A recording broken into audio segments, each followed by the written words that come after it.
A very good morning to all my dear students. Welcome to all of you at Forever Chemistry Classes. आज से हम अपने channel पर 9th class की videos भी start कर रहे हैं। 9th क्लास भी हम कवर करेंगे। 9th क्लास के स्टूडेंट्स जो अभी 9th क्लास में आए हैं, अगर वो इस वीडियो को देख रहे हैं तो एक बात आप याद रखें, 9th क्लास के स्टूडेंट्स के लिए 9th क्लास इतना इंपॉर्टेंट होती है कि 10th में जब वो बैठते हैं ना, तो 9th क्लास की भी उन्हें बहुत अच्छे से कवर होना चाहिए। तो आज से हम क्या स्टार्ट करेंगे, आज से हम 9th क्लास को कवर करना स्टार्ट करेंगे। अगर आपने अभी एडमिशन लिया है 9th क्लास के अंदर, तो मैं आपको एक इम्पोर्टेंट बात बता देता हूँ। जैसे हमारी सीढ़ी होती है और सीढ़ी के उसमें क्या होते हैं, डंडे होते हैं हमारे। अगर आपने एक डंडा मिस कर दिया, दूसरा डंडा मिस कर दिया और तीसरे पे जाने की कोशिश करोगे तो आपको हमेशा चोट लगेगी। ऐसा ही हमारी केमिस्ट्री के अंदर भी होता है। अगर आपने 9th क्लास को छोड़ दिया और आप सोच रहे हैं कि आप 10th क्लास को सीधा डायरेक्ट कवर करेंगे, तो ऐसा पॉसिबल नहीं है। 9th क्लास बेसिक क्लास होती है, ये समझ लो आप ABCD क्लास होती है केमिस्ट्री की। इसे हम फाउंडेशन क्लास भी बोलते हैं। 9th क्लास केमिस्ट्री के लिए फाउंडेशन क्लास होती है। केमिस्ट्री हमारी जो स्टार्ट होती है ना, वो यहीं से स्टार्ट होती है। सो स्टूडेंट्स, आप अच्छे से फोकस करें। अगर आपको 9th क्लास अच्छे से समझ आएगी तो मैं गारंटी देता हूँ 10th आपको बिल्कुल ईजिली समझ आ जाएगी। बट आपको 9th बहुत अच्छे से करनी होगी। जो स्टूडेंट्स 9th क्लास को कवर नहीं कर पाते वो 10th में भी स्कोर नहीं कर पाते। तो स्टूडेंट्स, आज हम स्टार्ट करते हैं। केमिस्ट्री जो है ना हमारी, केमिस्ट्री कभी भी चैप्टर के अकॉर्डिंग स्टार्ट नहीं होती है। केमिस्ट्री जो है हमारी, वो चैप्टर के अकॉर्डिंग स्टार्ट नहीं होती है। केमिस्ट्री का बेसिक सीखना पड़ता है। जैसे आपने क्या किया, आप मैथमेटिक्स की 6th क्लास में हैं, तो 6th क्लास में ऐसा नहीं होता कि आपको इससे पहले कभी मैथ्स की क्लास हुई नहीं। आपको पहले काउंटिंग नंबर्स 1 2 3 4, फिर आपको ऐड करना, सब्ट्रैक्शन वगैरह वगैरह सब सिखाया जाता है, तब आप नेक्स्ट क्लास में प्रमोट होते हैं। बट ये तो केमिस्ट्री की यहाँ पे तो मतलब स्टार्टिंग ही होती है। 9th क्लास स्टार्टिंग होती है, तो यहाँ पर पहले आपको केमिस्ट्री की ABCD सीखनी होगी। जैसे ही आप केमिस्ट्री की ABCD सीख जाओगे, मैं आपको गारंटी देता हूँ केमिस्ट्री की 11th और 12th भी बहुत आसान हो जाती है। 9th क्लास ऐसी क्लास होती है जो 10th 11th और 12th तीनों साल का बेसिक बनाता है। तो आपके लिए ये क्लास बहुत इंपॉर्टेंट होने वाली है। और वैसे भी ये क्लासेस, अगर कोई बच्चा 10th का है, अगर कोई बच्चा 10th का इस वीडियो को देख रहा है, तो वो भी इस क्लास को कवर करे, क्योंकि इस क्लास में बेसिक से आपको बताया जाएगा। और स्टार्टिंग की 5 क्लास लेक्चर नंबर 5 तक 10th के बच्चे भी इन वीडियो को देख सकते हैं, क्योंकि ये बिल्कुल बेसिक क्लास है जो कहाँ पे भी लगी हमें 10th में भी मतलब हमारा अप्लाई होगा। बट 9th क्लास के बच्चे तो सभी लेक्चर कवर करेंगे, क्योंकि उन्हें तो सब चीज़ें अच्छे से सीखनी है। So all the best to all my dear students. आज हम स्टार्ट करते हैं 9th class.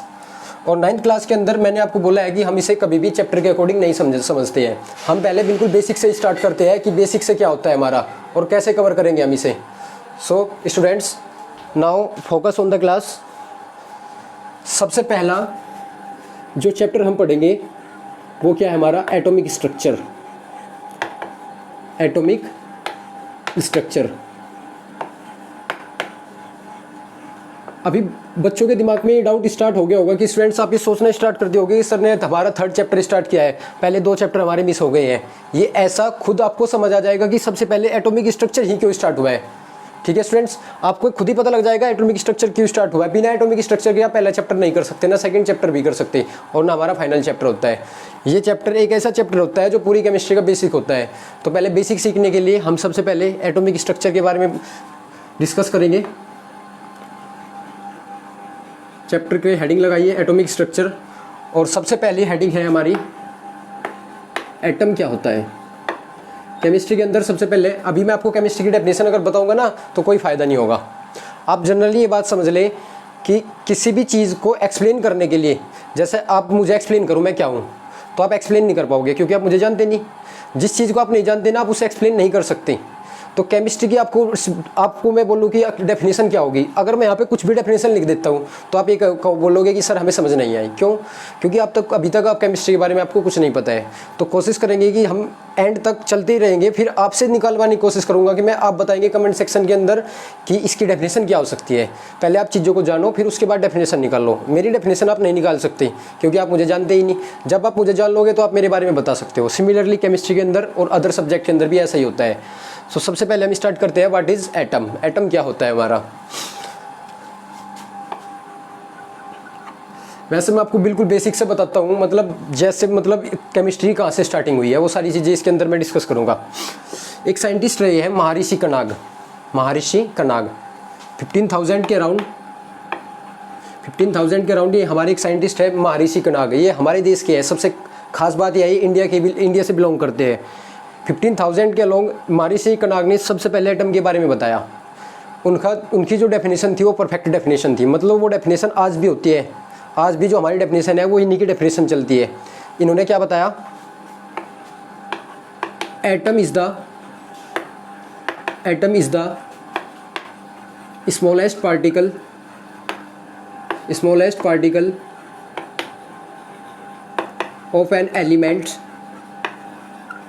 of an element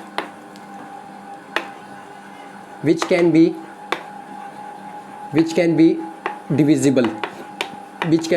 divisible। अभी समझिए बच्चों आप ये क्या है। मैं atom is the smallest particle of an element which can be divisible. Modern time के अंदर आज हम 2020-2021 के अंदर जहाँ पे है, आज इस मॉडर्न टाइम के अंदर भी हमारी एटम की यही मेन डेफिनेशन है। बट ये डेफिनेशन अभी रिजेक्ट हो जाएगी, उसका रीज़न अभी आपको समझ आ जाएगा। मारिसी कनाग ने बताया कि एटम जो है ना वो किसी एलिमेंट का सबसे छोटा पार्टिकल है। Atom is the smallest particle of an element. अब दो वर्ड यहाँ पे आपको दिखे होंगे। आपको सबसे पहले तो क्या आपको समझ नहीं आया होगा एलिमेंट क्या होता है। What is element? हमारे नेचर के अंदर, हमारी अर्थ पर टोटल जो एलिमेंट्स हैं वो कितने हैं? 118 एलिमेंट्स हैं।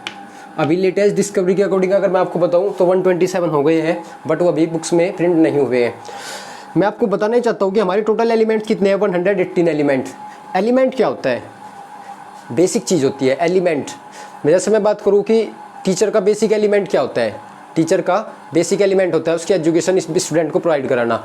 एलिमेंट होता है किसी चीज़ का बिल्कुल बेसिक। बट हमें कैसे समझना होगा? केमिस्ट्री के अंदर ही क्या बेसिक है हमारा, ये चीज़ समझो आप ये समझो कि हमारे यहाँ पे जितने भी सब्सटेंस हैं आप हमारे आसपास में, अभी मैं बताऊँगा आगे की सब्सटेंस वगैरह क्या होते हैं। जितने भी सब्सटेंस, जितनी भी चीज़ें हमारे पास में है, ये किसी न किसी बेसिक चीज़ से मिलकर बनी हुई है। मतलब जब ये बनी होगी तो किसी न किसी स्टार्टिंग एलिमेंट से, किसी न किसी स्टार्टिंग मटेरियल से इन्हें बनाया गया होगा, कोई ना कोई चीज़ से इन्हें बनाया गया होगा। अब कोई भी सब्सटेंस जो अपने बेसिक चीज़ से मिलकर बनता हो, जिससे वो मिलकर बना होता है, वो उसका क्या होता है? एलिमेंट होता है। ऐसे टोटल एलिमेंट कितने हैं हमारे यहाँ पे? 118 एलिमेंट है। और ये सबसे प्योरेस्ट फॉर्म होती है किसी सब्सटेंस की, प्योरेस्ट फॉर्म होती है। Element is the purest form of any substance. आप कोई भी सब्सटेंस लो और उस सब्सटेंस का जो सबसे प्योरेस्ट फॉर्म होगा वो क्या होगा? वो उसका क्या होगा? हमारा एलिमेंट होगा। अब आप ये समझो कि आपने देखा होगा कि हमारे पास में सल्फर है। सल्फर ऑब्वियसली आपने सभी ने देखा होगा, गंधक होता है। गंधक जो हम यूज़ करते हैं, गंधक खेत वगैरह में हम यूज़ करते हैं। तो जो हमारा सल्फर है ना, सल्फर हमारा गंधक होता है। अब ये सल्फर जो है ना, अगर ये प्योरेस्ट फॉर्म में है, किस फॉर्म में है? प्योरेस्ट फॉर्म में मिल गया आपको वहीं से, तो आप इसे क्या बोल सकते हो? एलिमेंट। किसी भी चीज़ का, किसी भी सब्सटेंस का, किसी भी पदार्थ का सबसे प्योरेस्ट फॉर्म क्या कहलाता है? एलिमेंट। तो टोटल ऐसे एलिमेंट कितने हैं जिनसे हमारे यहाँ पे सब कुछ बना हुआ है, जिनसे सब कुछ बना हुआ है हमारे आसपास में? उस ऐसे कितने एलिमेंट है हमारे पास में? 118। सोना हुआ हमारा, एल्यूमिनियम, सोडियम, पोटेशियम, बहुत सारे हैं हमारे। ये टोटल कितने हैं? 118 एलिमेंट। तो नेचर के अंदर किसी भी सब्सटेंस का सबसे प्योरेस्ट फॉर्म हमारा क्या कहलाता है? एलिमेंट कहलाता है। अब कोई भी एलिमेंट हमने लिया, जैसे सपोज करो हमने क्या ले लिया? एक एलिमेंट लिया मैंने सल्फर। क्या लिया मैंने? सल्फर लिया, एक एलिमेंट। अब सल्फर आपने सभी ने देखा होगा, आपके पास में सल्फर दो टाइप में हो सकता है। या तो आप किसी उसे बिग पीस में, बड़े रूप में ले लो, बड़ा टुकड़ा आपके पास में हो, या उसका स्मॉल पीस आपके पास में, बहुत ही छोटा टुकड़ा आपके पास में हो। सपोज करते हैं मेरे पास में गंधक का एक ऐसा पीस है, एक टुकड़ा है मेरे पास में एक, ठीक है। सल्फर और प्योर भी है। अगर सल्फर प्योरेस्ट फॉर्म में है तो मैं इसे क्या बोल सकता हूँ? This is element. अगर ये एलिमेंट है, अब देखो, atom is the smallest particle of an element. But अभी यहाँ तक ही देखेंगे, atom is the smallest particle of an element. किसी एलिमेंट का सबसे छोटा पार्टिकल, किसी एलिमेंट का सबसे छोटा पार्टिकल क्या कहलाता है? हमारा एटम। अब कैसे? अब ये एक टुकड़ा है मेरे पास में कहीं का, सल्फर का। अब मैं इस पर हैमर लेकर, हथौड़ा लेकर इसे मारना स्टार्ट करूँ, पीटना स्टार्ट करूँ, तो ये टूटना स्टार्ट हो जाएगा। अब इसके अंदर से बहुत छोटे छोटे पार्टिकल्स निकलेंगे ना। ये जो हमारे छोटे छोटे पार्टिकल्स हैं, इन्हें भी मैं एटम नहीं बोलता। इस एलिमेंट का जो सबसे छोटा पार्टिकल होगा, atom is the smallest particle.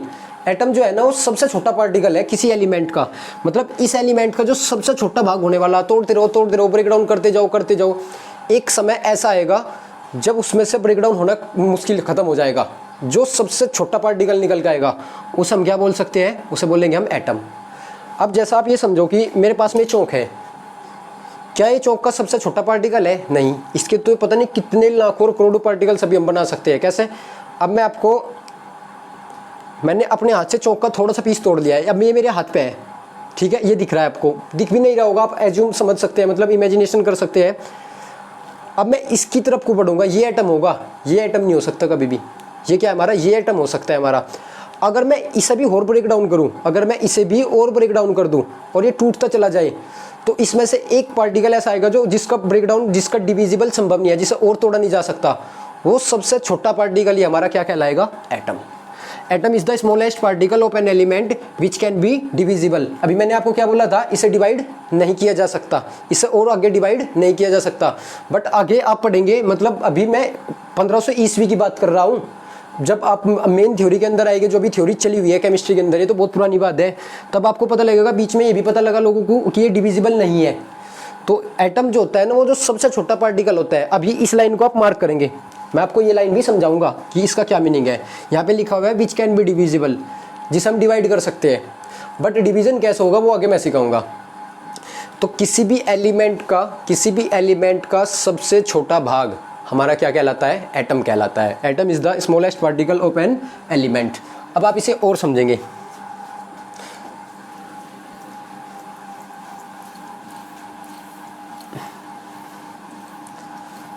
अब होता क्या है, अब मैंने आपको जैसे बोल दिया कि मेरे पास में आयरन है, Fe क्या है हमारा? आयरन।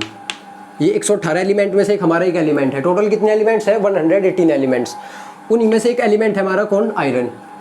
अभी Fe आयरन जो है ना हमारा, अगर मैं आपको बोलूँ कि मेरे पास में इसका एक प्योर टुकड़ा है, ये कहीं का एक आयरन का एक टुकड़ा है मेरे पास में, ठीक है, it is a piece of iron. अब मैं ये बिल्कुल प्योरेस्ट फॉर्म में है, अब मैं इसे एटम बोलूँ या एलिमेंट बोलूँ, ये समझो आप। एटम कब बोला जाता है? जब कोई एलिमेंट अपने सबसे छोटे रूप में चला जाता है। जब कोई एलिमेंट अपने सबसे छोटे रूप में चला जाता है तब उसे हम क्या बोलते हैं? Atom. Atom can not be seen with necked eyes. हम अपनी सामान्य आंखों से एटम को देख भी नहीं सकते। अभी मैं आपको साइज बताऊंगा इसका कितना होता है। एटम को अपनी हम सामान्य आंखों से देख भी नहीं सकते। अगर अब मैंने आपको कुछ दिखाया है तो ये एटम नहीं हो सकता, क्योंकि वो दिखता ही नहीं, वो तो सबसे छोटा पार्टिकल है। तो ये इसका क्या, कौन सा रूप है? ये एलिमेंटल फॉर्म है इसकी, ठीक है। तो एलिमेंट और एटम कोई दो अलग अलग चीज़ें नहीं होती है। एलिमेंट का सबसे छोटा डिवीज़न, सबसे छोटा भाग क्या कहलाने लगता है? एटम। जबकि वो दोनों एक ही चीज़ है। जैसे मैं बात करूँ, मेरे पास में सोडियम एलिमेंट है, सपोज कर रहे हैं मेरे पास में क्या है? मेरे पास में है सल्फर एलिमेंट, ठीक है। और मैं आपको बोलूँ कि मेरे पास में है सल्फर एटम, क्या बोल दूँ कि मेरे पास में है सल्फर एटम, तो आप क्या समझोगे? आपको ये समझना होगा कि जो हमारा सल्फर एलिमेंट है ये तो किसी भी रूप में हो सकता है, किसी भी साइज में हो सकता है। साइज मतलब ये सबसे छोटा साइज नहीं होगा। किसी एलिमेंट का अगर सबसे छोटा साइज हो जाता है वो तो क्या बनने लगता है? एटम। मैं बोलूँगी मेरे पास में सल्फर का एलिमेंट है, तो आप बोलोगे आपके पास में कोई टुकड़ा हो सकता है, पीस हो सकता है, छोटा भी हो सकता है बड़ा भी, बट सबसे छोटा नहीं होगा। और उसी टुकड़े में से अगर मैं सबसे छोटा रूप निकाल दूँ तो उसी चीज़ को मैं क्या बोलने लगता हूँ? एटम। बट दोनों ही है, एक ही चीज़ है, दोनों ही सल्फर। अब एलिमेंट और एटम कब बोलते हैं? अगर सबसे छोटे रूप में चला जाए तो क्या बोलोगे? एटम। और अगर उसी बड़े रूप में चला जाए तो वो क्या बोलोगे आप उसे? बड़ा। मतलब उस सबसे छोटे रूप से थोड़ा सा भी बड़ा या कितना भी बड़ा, बट वो सबसे छोटा नहीं होना चाहिए, उसे हम क्या बोल देंगे? एलिमेंट। बट ये जो डेफिनेशन हमारी महर्षि कनाग ने दी, ये आज बुक के अंदर उनका नाम भी नहीं है। मतलब जो डेफिनेशंस है वो डेफिनेशन सब बोर, डाल्टन्स या अदर साइंटिस्ट के नाम से है, बट हमारी जो डेफिनेशंस है वो कोई भी डेफिनेशन इनकी नहीं है। अब इसका रीज़न क्या है हमारा? मतलब हमारे देश के साइंटिस्ट, इंडिया के साइंटिस्ट अभी भी हमारी बुक के अंदर नहीं है, जबकि इन्होंने सबसे पहले ये चीज़ बताई थी और ये चीज़ बिल्कुल ठीक भी है। अब उसका रीज़न ये है कि किसी भी थ्योरी को अगर आप पेश करेंगे, पेश करने का मतलब उसे आप देंगे, तो ऐसे केस में आपको उसके प्रैक्टिकल प्रूफ देने होते हैं। मतलब आपको प्रूफ करके दिखाना होता है कि ये चीज़ ऐसे है। बट महर्षि कनाग ने ये सारी चीज़ें केवल थ्योरी के रूप में लिख के दी थी। मतलब उन्होंने सारी चीज़ जान ली थी और उन्हें थ्योरी पेश की थी, बट उन्होंने कोई भी प्रैक्टिकल एग्जांपल्स या प्रैक्टिकल प्रूफ नहीं दे पाए, और प्रैक्टिकल रूप न देने की वजह से वो रजिस्टर्ड नहीं हुए। रजिस्टर्ड होने का मतलब हमारे यहाँ पे क्या है, केमिस्ट्री के अंदर जेनेवा एक स्थान है जर्मनी के अंदर, और वहाँ पे क्या होता है कि अगर आपने कोई खोज की तो वो आपको वहाँ पे रजिस्टर्ड कराना होगा और आपको बताना होगा कि ये डिस्कवरी है, आपको प्रूफ देना होगा, उसके अकॉर्डिंग वो आपको सम्मानित करेंगे। वो डिपेंड करता है कि आपकी खोज कैसी है, उससे पहले कोई ऐसी खोज हुई नहीं है, तो मतलब बहुत सारी चीज़ें देखी जाती है। बट महर्षि कणाद ने इस बारे में और मतलब प्रैक्टिकल प्रूफ न देने की वजह से उनका नाम क्या हुआ, उनकी मृत्यु के साथ उनके बारे के जो विचार थे वो भी ख़त्म हो गए। अब कुछ समय बाद नहीं, बहुत ही लॉन्ग टाइम बाद, इन 1808, इन द ईयर ऑफ 1808, 1808, 308 साल बाद, 308 ईयर्स आफ्टर, 308 साल बाद नए साइंटिस्ट जो मतलब देखो इसके बीच में स्टडी बहुत हुई है बट किसी को पता नहीं लगा, क्योंकि आपसे ये समझो कि किसी इंसान का ख़त्म हो जाना उसके विचारों का ख़त्म हो जाना है। मतलब क्या है कि उनकी जो थ्योरीज है वो ख़त्म हो गई और उसके बाद उनका कोई प्रमाण नहीं मिला, तो लोगों ने फिर दोबारा सिरे से स्टार्ट किया केमिस्ट्री को पढ़ना। और अब की बार जो उन्होंने पढ़ना स्टार्ट किया ना, वो सबसे पहले गलत था। सबसे पहले उन्होंने गलत विचार लगाए, बट ऐसा नहीं है कि उन्होंने गलत पढ़ा तो वो गलत ही है। किसी भी चीज़ का सही रूप जानने के लिए पहले गलत रूप ही सामने आता है। तो उन्होंने जो सबसे पहला कंट्रीब्यूशन दिया वो किसने दिया, डाल्टन्स ने अपनी थ्योरी पेश की, डाल्टन्स एटॉमिक थ्योरी, मतलब एक ऐसी थ्योरी जिसमें डाल्टन किसके बारे में बताएंगे, एटम के बारे में एक्सप्लेन करेंगे। तो डाल्टन्स एटॉमिक थ्योरी जो कि हम अंदर चैप्टर में पढ़ेंगे, अभी इसके बारे में डिटेल बात नहीं होगी। डाल्टन का सबसे पहली डेफिनेशन जो आज बुक्स के अंदर मानी जाती है वो डाल्टन्स की मानी जाती है। वो तो मैंने आपको नॉलेज के लिए बताई है कि उनकी भी पहली डेफिनेशन थी।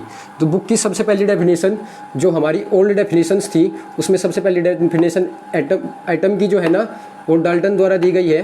वो क्या है, atom is the smallest particle, atom is the smallest particle of an element which cannot be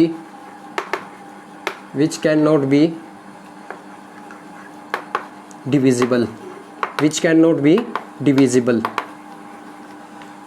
students अब ये डेफिनेशन आप समझिए। उस डेफिनेशन और इस डेफिनेशन में आप समझो, बताओ क्या हमारा डिफरेंस है।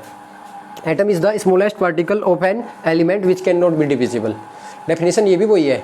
एटम क्या है, किसी एलिमेंट का सबसे छोटा पार्टिकल है। ये बात तो बिल्कुल सही है, ये बात उनकी भी सही थी। बट डाल्टन ने क्या बोला, which can not be divisible. उस सबसे छोटे पार्टिकल को, स्मॉलेस्ट पार्टिकल को हम डिवाइड नहीं कर सकते फर्दर, मतलब उसका डिविजिबल पॉसिबल नहीं है। ऐसा किसने बोला, डाल्टन ने। उन्होंने क्या बोला था, उसका डिविजिबल पॉसिबल है। बट मैंने आपको आगे उनके बारे में अभी कोई बात नहीं बताई, वो डिविजिबल कैसे होगा वो अब मैं आगे बताऊंगा आपको। तो इन्होंने क्या किया, इन्होंने बताया कि इसका डिविजिबल पॉसिबल नहीं है, और इसका डिविजिबल पॉसिबल नहीं है तो ये इन्होंने केवल लिमिटेड डेफिनेशन दी। बट वास्तव में एटम का डिविजिबल हो सकता है, मतलब वो जो छोटा पार्टिकल है, जो सबसे छोटा पार्टिकल है, उसे भी हम फर्दर डिवाइड कर सकते हैं। ठीक है, अब आप ये सोच रहे होंगे कि जो सबसे छोटा पार्टिकल है जब उसे भी और डिवाइड कर सकते हैं तो फिर छोटा पार्टिकल कैसे हुआ, आपके दिमाग में ये चीज़ आई होगी। तो अभी मैं बताऊंगा कि वो क्या मतलब है, इसका क्या मीनिंग है कि which can not be divisible, और मैंने बोल दिया वो विच कैन बी डिविजिबल। तो जो हमारे डाल्टन की जो थ्योरी है उनके अकॉर्डिंग ये बताया जाता है कि किसी एलिमेंट का सबसे छोटा पार्टिकल एटम कहलाता है, जिसे और डिवाइड नहीं किया जा सकता, जिसे और फर्दर तोड़ा नहीं जा सकता। ऐसा डाल्टन ने बताया। और इसी लाइन में कुछ और बेसिक बातें भी मैं आपको बता देता हूँ, और तभी आप इसे अच्छे से समझ पाओगे। अब मैं आपको कुछ और बात बताता हूँ, तभी इस डेफिनेशन को और आगे लेके चलेंगे कि इसे डिवाइड किया जा सकता है, नहीं किया जा सकता। हमारे जो एलिमेंट्स हैं हमें याद करने होते हैं। हमारे टोटल एलिमेंट्स कितने हैं, 118 एलिमेंट्स। 9th क्लास के अंदर आपको कम से कम 20 एलिमेंट्स अच्छे से याद होने चाहिए। कितने एलिमेंट, 20 एलिमेंट्स आपको अच्छे से याद होने चाहिए। अब जैसे ही 10th क्लास में जाओगे आपको 30 एलिमेंट्स याद करने होते हैं। ठीक है, तो अभी आप 9th क्लास के स्टूडेंट्स हैं तो आपको 20 एलिमेंट्स, स्टार्टिंग 20 एलिमेंट्स याद करने हैं। तो मैं आपको बता देता हूँ, सबसे पहले 20 एलिमेंट्स हमारे कौन है, नोट करें मेरे साथ। Hydrogen, helium, lithium, beryllium, boron, carbon, nitrogen. यहाँ पे इनका सिंबल लिखेंगे हम, क्या लिखेंगे? सिंबल। इनके सिंबल क्या है हमारे? हाइड्रोजन को हम रिप्रेजेंट करते हैं H से। सिंबल क्या होता है? प्रतीक, चिन्ह, जिससे हम प्रदर्शित करते हैं, जिससे हम शो करते हैं। जैसे आपने देखा होगी टाटा वगैरह की गाड़ीज देखी होगी, तो उन पे क्या होता है? उन पे टाटा लिखा आता है, ठीक है ना, तो वो उनका सिंबल होता है। सिमिलरली हमारा क्या है? हाइड्रोजन का सिंबल, हम हाइड्रोजन को H से शो करेंगे, हीलियम को He से, लिथियम को Li से, बेरिलियम को Be से, बोरोन को B से, C से और N से। और सिमिलरली आगे चलेंगे, hydrogen, nitrogen, oxygen, fluorine, neon, sodium, magnesium, aluminium, phosphorus, क्या हमारा है? Phosphorus, sulphur, chlorine, argon, potassium, ये क्या हमारा? पोटेशियम। और उससे नीचे हमारा क्या है? कैल्शियम। ये नीचे क्या हमारा? कैल्शियम।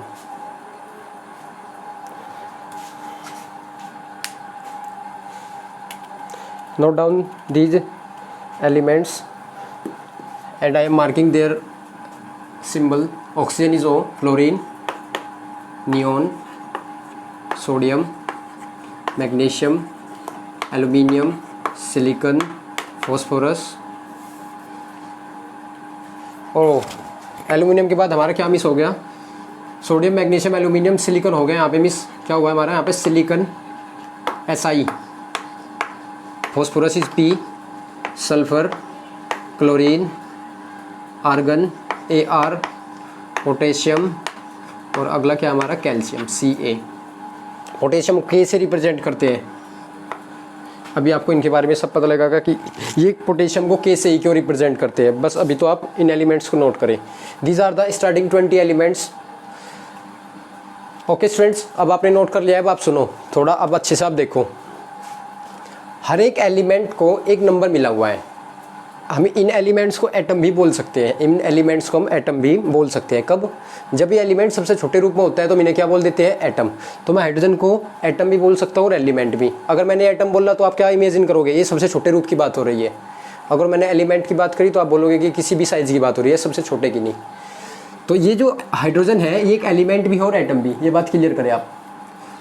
इस हाइड्रोजन का अब हमारे पास में क्या है कि अब आप एक बेसिक बात समझो पहले। अगर आपके पास में क्लास में 10 बच्चे हैं, हमारी इसकी क्लास है, उस क्लास के अंदर 10 स्टूडेंट्स हैं हमारे, और मुझे उनका रजिस्टर्ड बनाना हो, रजिस्टर्ड, तो क्या मुझे रजिस्टर, जो स्कूल मेंटेनेंस रजिस्टर होता है जिसमें हम उनकी अटेंडेंस वगैरह लेते हैं, उनके परफॉर्मर रखते हैं, कि रजिस्टर बनाना होता है ना। अब ये रजिस्टर अगर 10 स्टूडेंट्स हैं तो क्या मुझे बनाने की आवश्यकता होगी? रजिस्टर बनाने की आवश्यकता होगी, बिल्कुल, क्योंकि 10 स्टूडेंट्स के लिए या डाटा याद रखना इतना आसान नहीं होता है किसी टीचर के लिए। बट अगर एक ही स्टूडेंट है हमारी क्लास के अंदर, एक स्टूडेंट, तो क्या हमें रजिस्टर मेंटेन करने की आवश्यकता है? नहीं। क्यों? क्योंकि आपको पता है कि एक स्टूडेंट की तो इन्फॉर्मेशन हम डायरेक्ट भी याद रख सकते हैं, उनके गार्जियन के नाम भी याद रख सकते हैं, रोल नंबर वगैरह भी सब कुछ याद रह जाता है, क्योंकि एक ही है ना वो। तो जब संख्या लिमिटेड होती है, when numbers are limited then they are easy to learn, उन्हें याद करना बहुत ही आसान होता है। बट जैसे जैसे संख्या बढ़ती चली जाती है, उन्हें याद करना मुश्किल हो जाता है, तो उन्हें क्रम देना पड़ता है, स्पेसिफिक ऑर्डर देना पड़ता है। हमारे केमिस्ट्री के अंदर भी ऐसा ही होता है। जब लिमिटेड टाइम के अंदर केमिस्ट्री की, जब आपको बताऊं मैं 1860 महात्मा गांधी जी का जन्मदिन उस समय था, जब जन्म हुआ था, मतलब जन्मदिन नहीं, जन्म हुआ था 1869 के अबाउट, केवल 60 एलिमेंट्स थी टोटल। 1830 के आप आसपास आ जाओ तो आपको पता लगेगा कुल 30 एलिमेंट्स ही टोटल हमें मतलब पता थे उस समय। डिस्कवरी केवल 30 एलिमेंट्स की हुई थी। बट जैसे जैसे टाइम बढ़ता चला गया, अभी 2015 के अंदर 2014 और 15 के अंदर जो टोटल एलिमेंट्स थे वो 105 और 6 ही थे। अब ये 6 साल के अंदर और इंक्रीज़ हुए, उनके नाम इंक्रीज़, उनकी प्रॉपर्टीज़ पढ़ी गई, उनके बारे में डिटेल आ गई।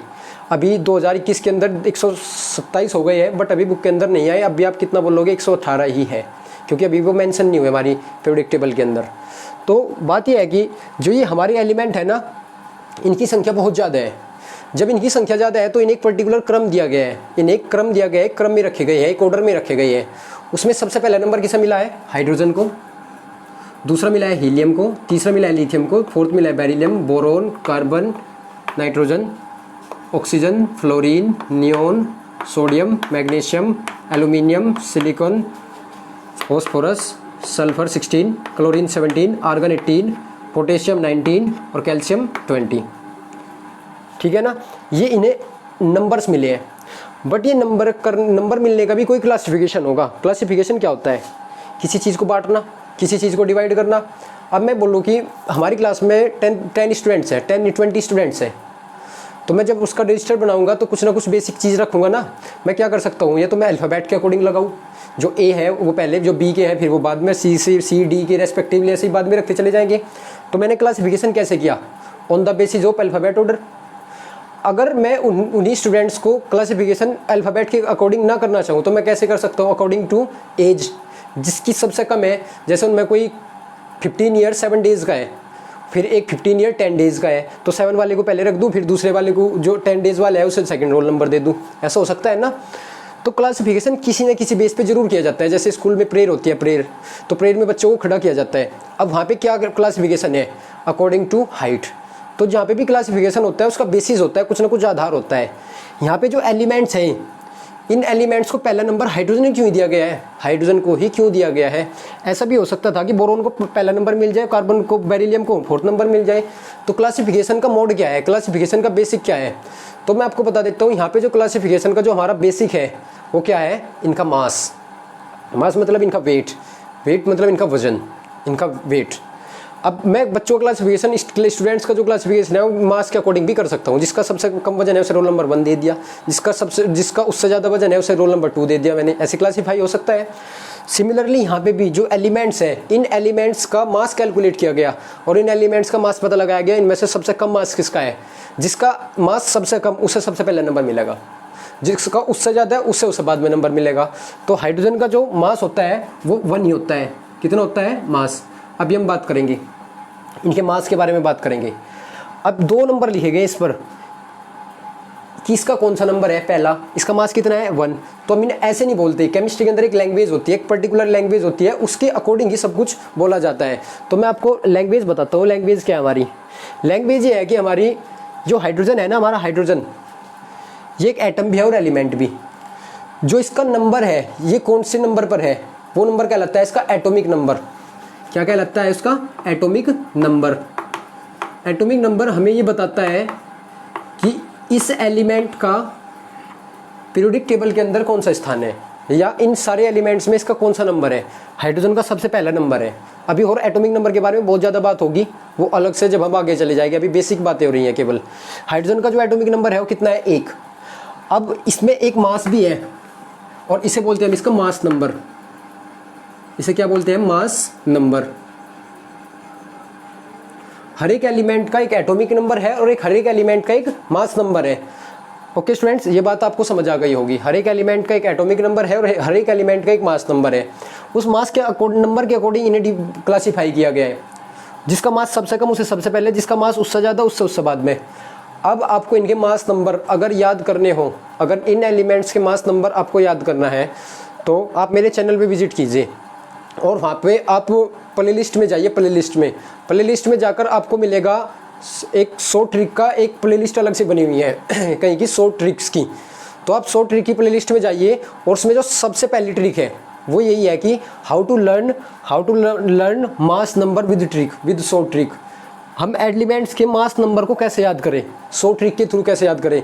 तो आप जैसे ही चैनल पे विजिट करोगे आपको सबसे पहले मिलेगा कि हम कैसे याद करें। तो आप वहाँ से अच्छे से याद कर सकते हो किसी भी एलिमेंट का क्या मास नंबर। वो बहुत ही अच्छी ट्रिक है, उससे आप याद रख सकते हो। तो ये हमारी स्टार्टिंग के 20 एलिमेंट्स है। एलिमेंट्स के बारे में एक बात और बताता हूँ मैं आपको। हर एक एलिमेंट का एक सिंबल है, हर एक एलिमेंट का एक सिंबल है। सिंबल का एक फ़ायदा ये भी होता है कि अब मुझे कहीं पे बेरिलियम लिखना है तो ये काफ़ी बड़ा वर्ड है। अब मैं इसे रिप्रेजेंट करना चाहूँ तो मैं इसे BE से शो कर दूँ, तो BE का मीनिंग क्या पकड़ेंगे हम, बेरिलियम है ये। C का मतलब मीनिंग हम क्या पकड़ेंगे, ये हमारा कार्बन है। तो बस ईजी करने के लिए, याद रखने के लिए कुछ मेथड बनाए गए हैं। अभी रिएक्शन के बारे में आपको कुछ नहीं पता है, रिएक्शन में हमारा बहुत फ़ायदा देते हैं हमें। ओके स्टूडेंट्स, एक और बात, सिंबल के बारे में एक छोटी सी बात जो मैं आपको बता देना चाहता हूँ। किसी भी एलिमेंट के सिंबल को आप पकड़ो, जैसे आपने लिया बेरिलियम BE, जितने भी एलिमेंट्स के सिंबल हैं उनमें मैक्सिमम 2 वर्ड है, या तो BE, ये देखो 2 है ना, इसमें भी L और I 2 है, इसमें केवल 1 है, इसमें 1 है, इसमें भी 1 है, इसमें ऑक्सीजन में 1 है, फ्लोरीन में 1 है, नियोन में 2 है। जिन एलिमेंट्स में एक वर्ड है उनका वही वर्ड कैपिटल रखना है आपको। जैसे कार्बन में 1 है तो कार्बन को हमेशा कैपिटल रखना है। अगर आपने कार्बन को C छोटा सा बना दिया तो ये एलिमेंट नहीं है हमारा, ये आपके नंबर काट दिए जाएंगे। जैसे मैं आपको बोलूँ नाइट्रोजन, तो आप नाइट्रोजन को कभी भी ऐसे नहीं दिखा सकते। अगर किसी एलिमेंट में केवल एक ही सिंबल, उसके सिंबल में केवल एक वर्ड है तो हमेशा कैपिटल बनाना है, एक बात।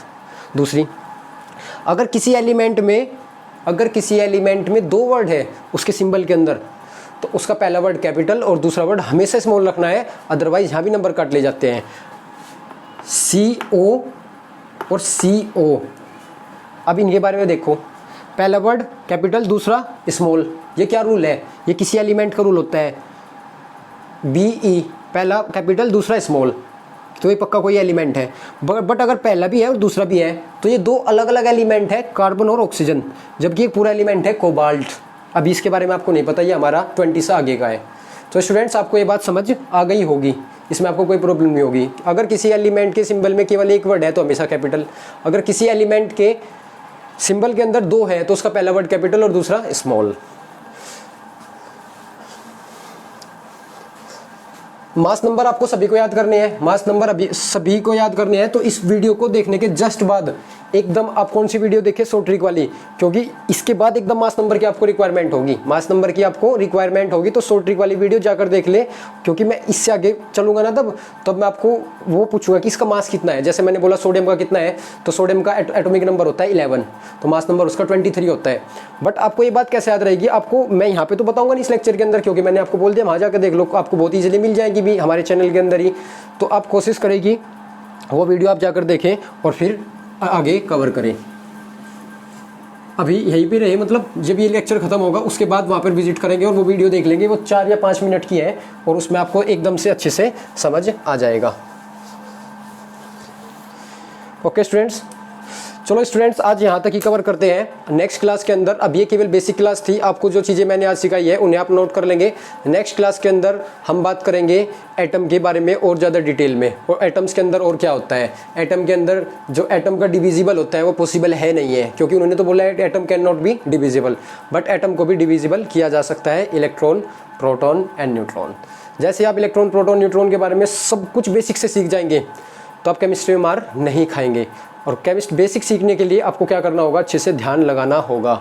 ओके स्टूडेंट्स, सो मिलते हैं अगली क्लास में। अगर आपको वीडियो पसंद आई है तो लाइक और शेयर करें और चैनल को सब्सक्राइब करें। Thank you.